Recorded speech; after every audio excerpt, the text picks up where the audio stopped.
কুমিল্লার মধ্যে সুন্দর একটি মসজিদ, মাশাআল্লাহ, দেখলেই মন প্রাণ জুড়িয়ে যায়।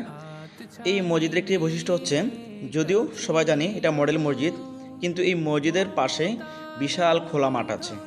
এটা হচ্ছে এই মসজিদের বিশেষত্ব।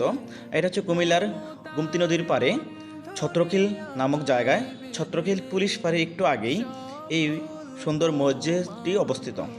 এই মসজিদের এখনও কাজ চলমান আছে, আশা করি শেষ হয়ে যাবে অল্প কয়েকদিনের মধ্যেই। কিন্তু এর চারপাশে যে বিশাল খোলা মাঠ অনেক চমৎকার। তো আমি অন্যান্য যে কোনো মডেল মসজিদ থেকেও এটাকে এগিয়ে রাখি এই কারণে, চারদিকে অনেক খোলা পরিবেশ থাকার কারণে অসংখ্য মানুষ, মানে হাজার হাজার মানুষ এখানে নামাজ পড়তে পারবে। আর এটা হচ্ছে কুমিল্লার যে চাঁদপুর লোহার ব্রিজ পার হয়ে যে মাঝিগাছা যায়, তো মাঝিগাছা যায় যেই রাস্তাটা, অর্থাৎ চাঁদপুর লোহার ব্রিজ পার হয়ে বেড়িবাঁধের উপর দিয়ে একটু হেঁটে গেলেই, অর্থাৎ 2 থেকে 3 মিনিট হাঁটলে হাতে ডানে পাবেন এই সুন্দর মসজিদটি।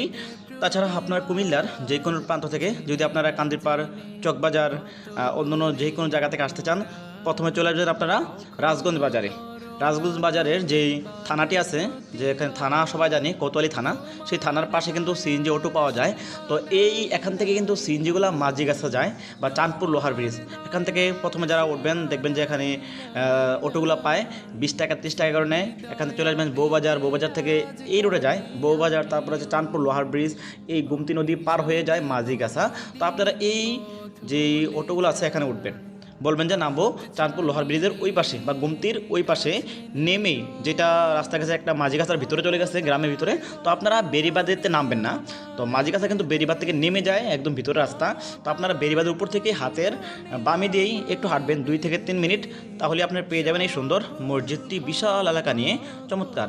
তাছাড়া আপনারা যদি কি পালপাড়া ব্রিজ দিয়ে আসতে চান, পালপাড়া ব্রিজ থেকে সরাসরি কিন্তু আপনারা অটো পাবেন বা রিক্সা নেবেন, চলে আসতে পারবেন রিক্সা রিজার্ভ নিয়ে।